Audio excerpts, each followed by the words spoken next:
গাজায় ইসরায়েলের অব্যাহত বর্বর আগ্রাসন এবং হত্যাযজ্ঞের প্রতিবাদ এবং গাজার জনগণের প্রতি সংহতি জানিয়ে রাজশাহী বিশ্ববিদ্যালয়ের পক্ষ থেকে কর্মসূচি পালিত হচ্ছে। এ বিষয়ে আরও বিস্তারিত জানতে বিশ্ববিদ্যালয়ের সিনেট ভবনের সামনে থেকে সরাসরি যুক্ত হচ্ছি সহকর্মী বুলবুল হাবিবের সঙ্গে।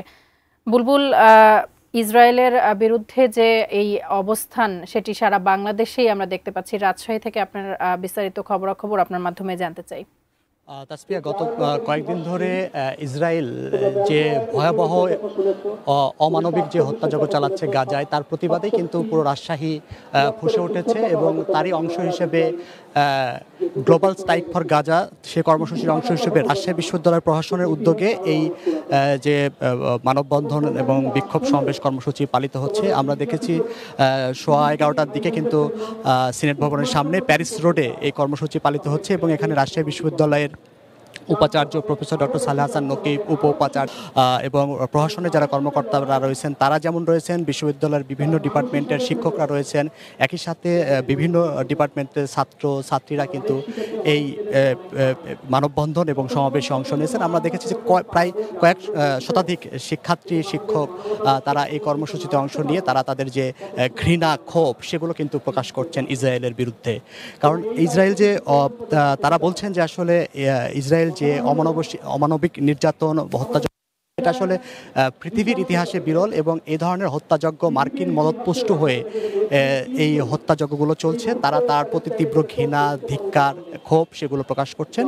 একই সাথে এই রাজশাহী বিশ্ববিদ্যালয়ের যেহেতু এখানে কয়েক শতাধিক শিক্ষক শিক্ষার্থী রয়েছেন, এর পাশাপাশি কিন্তু আমরা দেখেছি যে রাজশাহীর বেশ কয়েকটি এই কর্মসূচি পালিত হচ্ছে, বিশেষ করে রাজশাহীর সাহেববাজার 0 পয়েন্টে পালিত হচ্ছে। এছাড়া আরও কয়েকটি স্থানে কিন্তু এই কর্মসূচি পালিত হচ্ছে এবং তারা কিন্তু এখানকার যারা শিক্ষক শিক্ষার্থী তারা কিন্তু সেই ক্ষোভ প্রকাশ করছেন এবং তাদের এই কর্মসূচি যে কয়েকদিন নাগাদ চলমান রাখবে এমনটি কিন্তু তারা তাদের যে কর্মসূচি সেই কর্মসূচির মধ্য দিয়ে আমাদেরকে জানানোর চেষ্টা করেছেন। তো আমরা যদি আসলে দু একজনের সাথে কথা বলার চেষ্টা করি, একটু বলবেন যে আসলে আমরা লাইভে আছি যে এই যে গাজার প্রতি যে অব্যাহত হত্যা ধ্বংস চলছে সেটা নিয়ে।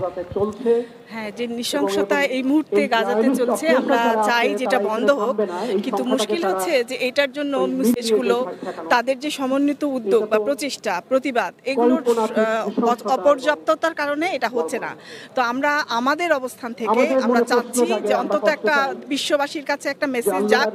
আমরা বাংলাদেশিদের পক্ষ থেকে আমরা তাদের বিরুদ্ধে দাঁড়াচ্ছি এবং গাজাবাসীদের পক্ষে, যাতে এই জেনোসাইড বন্ধ হয়ে যায় এবং বিশ্বে শান্তি প্রতিষ্ঠিত হয়। কারণ এটা হচ্ছে যে কোনো একটা দেশ আক্রান্ত হওয়ার অর্থ হচ্ছে যে অন্য একটা আগ্রাসী দেশকে ক্ষমতা দিয়ে দেওয়া যে সে যা ইচ্ছা তাই করতে পারে। আসলে তো এটা পারে না। জেনোসাইড গোটা বিশ্বের জন্য বিভৎস একটা জিনিস এবং এটা মানবতা বিরোধী একটা অপরাধ। সুতরাং আমরা চাচ্ছি এটা বন্ধ হোক, যার জন্যই আজকের এই আয়োজন। অনেক ধন্যবাদ আপনাকে। তো আসলে আমরা বিশ্ববিদ্যালয়ের একজন শিক্ষকের কথা শুনছিলাম।